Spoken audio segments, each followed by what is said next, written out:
Alright trainers, I ranked every mainline Pokemon game and the spin-offs your cousin swears are better than the originals. From pixelated pain to peak nostalgia, it's about to get controversial. See your fave on the list? Congrats, you're valid. Did I roast it? Oops. Either way, hit that like, smash subscribe, and let's argue in the comments like civilized Poke fans.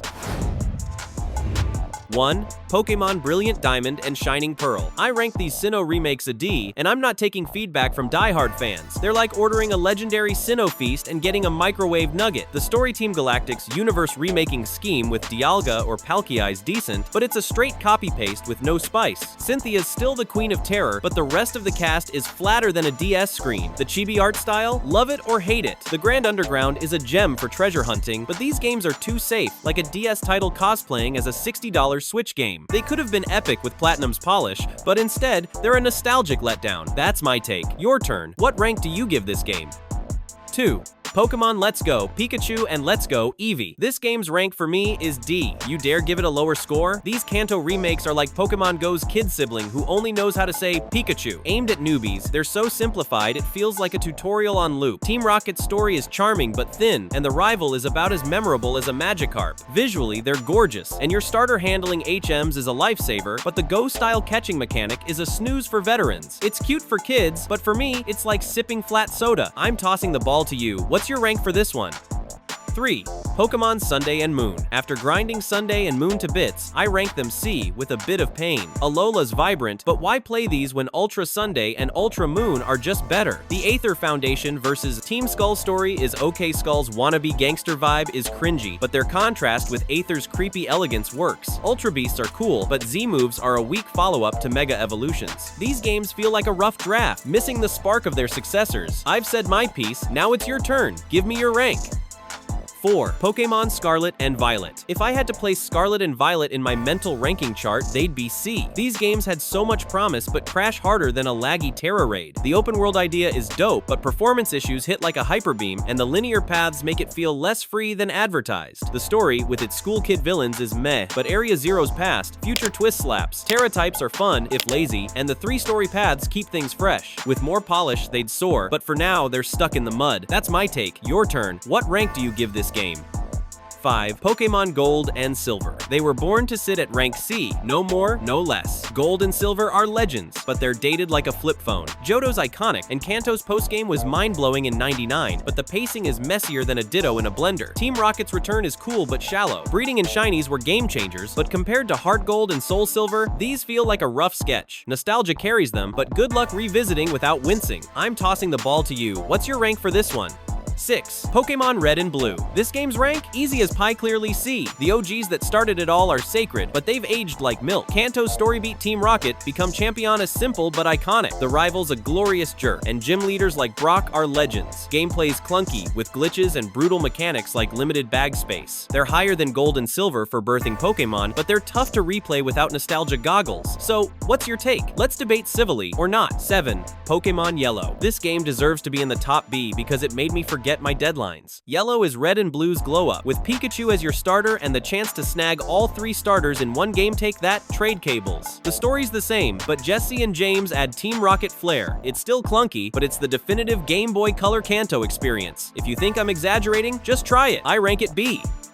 8. Pokémon Crystal. I'm not easy to please, but Crystal truly deserves a B. It's Gold and Silver's cooler sibling, adding a female trainer option and Suikune's art. Johto plus Kanto is epic, but pacing issues linger. Animations and the Battle Tower add flair, making it the best Gen 2 experience on Game Boy Color. HeartGold and SoulSilver steal its thunder, but Crystal's a gem. Drop a comment, what's your rank? 9. Pokemon Diamond and Pearl. The fate of Diamond and Pearl is rank B. These games introduce Sinnoh, and I love them, but they're slower than a shuckle crossing the road. Team Galactic's cosmic plot and Cynthia's brutal champion fight are highlights, and the soundtrack is pure fire, but the HM overload and sluggish battles hurt. Platinum fixed it all, but these laid the groundwork. I've said my piece, now give me your rank. 10. Pokémon Ultra Sunday and Ultra Moon. They deserve a B because Ultra Sunday and Ultra Moon made me laugh and rage in a weird way. They're Sunday and Moon but cranked to 11, with a beefier story, better Aether Foundation and Team Skull vibes, and the insane Ultra Necrozma fight. Extra content like Rainbow Rocket and new Ultra Beasts makes them a blast. They're what Sunday and Moon should have been. What's your rank for this game? 11. Pokémon Sword and Shield. I rank Sword and Shield a B, and I'm not taking feedback from diehard fans. They're overhated. Galar's stunning, wild area glitches aside, and the story's Fine Team Yell's a joke, but Leon's a solid champ. Dynamaxing's meh, but the DLCs, Isle of Armor, Crown Tundra, are bangers. It's a bold Switch debut, and I'm here for it. You dare give it a lower score? 12. Pokémon X and Y. If the universe has a thing called rank destiny, X and Y are at B. Kalo's 3 deciseconds jump was huge, though the 3D models look rough now. Team Flare's forgettable, but AZ's tragic arc and Mega Evolutions carry hard. They're perfect middle-of-the-road Pokémon games, and the glow-up in fan love is deserved. Drop a comment. What's your rank? 13. Pokémon Ruby and Sapphire. This game's rank? Easy as pie B. Hoenn's tropical vibe, double battles, and Groudon, Kyogre are iconic. The story's solid, but Team Aqua, Magma are meh, and late-game surfing is a slog. They were a colorful leap for the Game Boy Advance, and they still hold up. Give me your rank. 14. Pokemon Fire Red and Leaf Green. No exaggeration. Fire Red and Leaf Green deserve to be called A. These Kanto remakes are polished perfection with better balance, CV Islands, and even gambling in the game corner. The story's classic, and gameplay feels accessible yet true to the OGs. They're the best way to experience Gen 1. What's your rank? 15.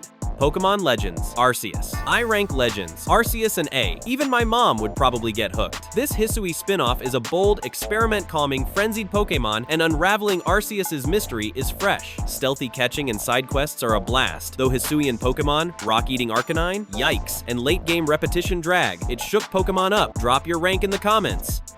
16. Pokemon Omega Ruby and Alpha Sapphire. This game deserves to be in the top A because it made me forget my deadlines. These Hoenn remakes nail it with vibrant visuals, mega evolutions, and the physical special split. The Delta episode is a sweet fan nod, and Team Aqua, Magma get a slight upgrade. Surfing's still annoying, but I replay these constantly. What's your rank? 17. Pokemon Black and White. Let me cry for a sec, then I'll rank Black and White an A. Unova's story team Plasma's liberation plot with N's complexity is Pokemon's best. The sprite battles are cinematic, but locking you to Unova Pokemon alienated some fans. Still, the vibes are immaculate. Let's debate what's your rank. 18. Pokemon Platinum. Destiny wrote it. Platinum was born for A. It's Diamond and Pearl's final form, with a smoother story, faster battles, and the iconic Distortion world. Cynthia's fight is a gauntlet, and the expanded Pokedex shines. It's proof Pokemon can nail it when they listen to fans. Give me your rank. 19. Pokemon HeartGold and SoulSilver. I rank HeartGold and SoulSilver an S, and I'm not taking feedback from diehard fans. These are the ultimate remakes. Johto and Kanto shine, Pokemon following you is heart-melting, and the 16 gym journey is epic. Red's fight is legendary, despite pacing hiccups. It's a love letter to Gen 2. What's your rank? 20. Pokemon Black 2 and White 2. Rank. If you haven't played Black 2 and White 2, you're lying to yourself's S tier. These sequels perfect Unova with a killer story continuation, non-regional Pokemon, and a stacked post-game. Sprite battles are still gorgeous, and Team Plasma's return slaps. It's a perfect package. Drop your rank in the comments. 21. Pokemon Emerald. It made me laugh and rage quit, so Emerald's rank is S. It's the king of Pokemon games, taking Ruby and Sapphire's greatness and adding better pacing, a dual Team Aqua, Magma story, and the Battle Frontier. Rayquaza's legendary and Hoenn feels alive. It's Nuzlocke Gold. What's your rank? 22. Pokemon Colosseum. The fate of Colosseum is rank B. This GameCube spin-off is gritty, with shadow Pokemon snagging in the deserty ore region. The darker story and double battle focus are unique, but it's short and lacks wild Pokemon. Still, it's a cult classic. Drop a comment. What's your rank? Game 23. Pokemon XD, Gale of Darkness. It deserves a B because XD made me laugh and rage. It builds on Colosseum with a better story and more polish, purifying shadow Pokemon in ORAS. Cypher's creepy and double battles shine. It's niche, but a fun detour. I'm tossing the ball to you. What's your rank? 24. Pokemon Mystery Dungeon. Red Blue Rescue Team. If I had to place Red Blue Rescue Team in my mental ranking chart, it'd be B. You're a Pokemon in a heartfelt story about friendship and sacrifice. Dungeon crawling is addictive but repetitive, and difficulty spikes hurt. It's emotional, but outshined by its sequel. What's your rank? 25. Pokemon Mystery Dungeon. Explorers of Time, Darkness. No exaggeration. Explorers deserves to be called A. The time travel story with Grovyle is a tearjerker, and dungeon crawling is polished. It's tougher but fairer than its predecessor, making it a fan-favorite spin-off. Drop a comment. What's your rank? 26. Pokemon Ranger. Destiny wrote it. Ranger was born for sea lassoing Pokemon with a stylus is innovative but clunky, and the Alolan story is light. It's quirky and fun for a bit, but the repetitive looping kills it. Still, it's a unique spin-off. Give me your rank. 27. Pokémon Conquest. I rank Conquest a B. Even my mom would probably get hooked. Pokémon meets feudal Japan in a strategy RPG crossover that's weirdly awesome. Conquering with Pokémon armies is deep and creative. Though it's short, it's a hidden gem. What's your rank? 28. Pokémon Cafe Remix. This game's rank? Easy as pie-see. This mobile puzzler is cute, with Pokémon-themed match games and cozy cafe vibes. No real story, just chill gameplay. It's perfect for casual fun, but lacks depth. Drop a comment, what's your rank? 29. Pokémon Unite. This game deserves to be in the top B because it made me forget my deadlines. Pokémon as a MOBA works shockingly well. 5 volts, 5 battles with Pikachu or Charizard are fast and strategic. Microtransactions suck, but it's a fresh spin-off. I'm tossing the ball to you. What's your rank? 30. Pokémon Scarlet and Violet, the hidden treasure of Area 0. Let me cry for a sec, then I'll rank this DLC a B. Teal Mask and Indigo Disc dive deeper into Area 0, with Kieran stealing the story spotlight. New Pokémon and areas are great, but performance issues linger. It's a solid add-on, but doesn't fix the base game's flaws. What's your rank?